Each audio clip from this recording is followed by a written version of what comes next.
A warning before you listen. What you are about to hear is not meant for children, nor for the faint of heart.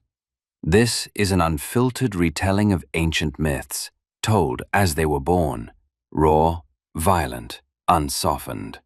Expect scenes of brutality, curses that linger, betrayals that reshape fate, and a hunger for power that shows no mercy. These myths were never meant to lull children to sleep. They were forged in blood, shadow, and fire. So ask yourself, are you ready to hear them as they were first told? Sources and references can be found in the episode description. Chapter 10. From the Epic, the Uprising, from the cave to the edge of war. The sacred vomit, when tyranny spat out its children. This wasn't a birth, it was an exorcism, as if hell had parted its thighs and spat out what it devoured, curses with names. The vomit wasn't red, it oozed black and thick, like history forced out of a gut that once called itself power. Cronus roared, but this time the roar didn't shake the palace walls, it terrified his own voice. He lay sprawled on his throne, trembling, every bone echoing the memory of that drop with no taste, yet it knew exactly what to call forth. And then, a gasp. His mouth split open, wide as time unraveling backward, and out of it came Hestia, not crying, not screaming, but walking, soaked in blood and pus, like something torn from a grave never properly sealed. Her body dripped, but her eyes burned with the curse of a mother who was never allowed to nurse, with the fury of someone who saw fire before ever striking the match. She whispered, broken and sharp, "Where were you, life, when I was left to rot in the dark?" Then she spat, as if the womb of time itself was purging the lie. Next came Demeter, not so much born, but kicked her way out of the king's insides. Her breast sagged, dripping sour milk, her hair clumped with screams, her face a storm of grief. She shrieked into Cronus's face, "I was a mother without a child, a body stripped of time. And you weren't a father, you were a tomb, too arrogant to know it was never a god."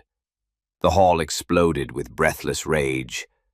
And Hera emerged. She didn't crawl, she didn't falter, she walked like a judge, one born of wrath, carrying a sentence already sealed. She looked at Zeus, sharp-eyed and merciless, and said, "You too, born to rule? Damn all of you! One swallows us, the other crowns us and expects we forget?" She spat at his feet, and that spit weighed more than all the tales of brotherhood combined. In the corner, the throne trembled. Cronus convulsed, sweat poured from his skin. The vomiting wasn't done. Then came Hades, not stepping out, but seeping like smoke from a pyre. His face veiled in soot, as if hell itself had kissed him before sending him back. He didn't speak at first. He only stared at the king. Then turned to Zeus, voice rasping like death. "Whom do you belong to now? Are we to fight for you, or bury the king again?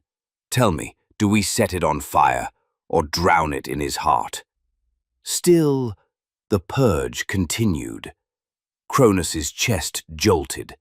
A guttural crack tore through the hall, and out came Poseidon, half drenched in brackish water, the other half a wave violated. Time vomited him like the sea rejecting a sunken ship.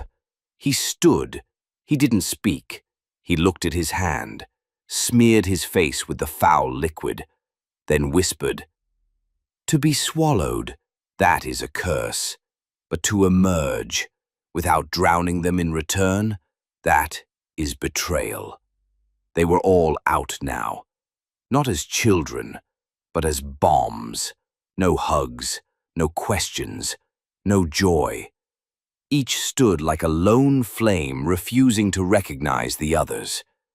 And yet, they shared one truth.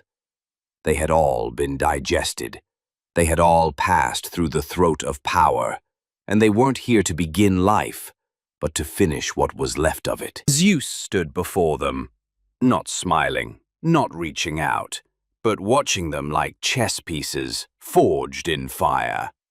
And he said quietly, as if the wind itself strained to hear, "Welcome back. This is not a return. This is a second birth, and this time, we do not leave hell without dragging it with us."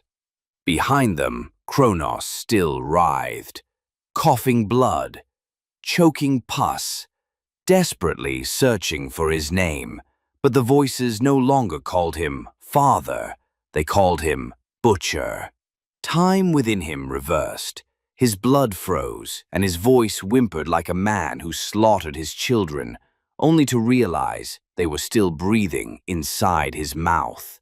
End of chapter.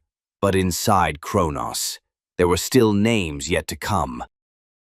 This chapter of the epic has come to an end, but remember, what you've just heard is not a record of facts, but the echo of a myth, a story born from the imagination of the ancients, etched into the long memory of humankind.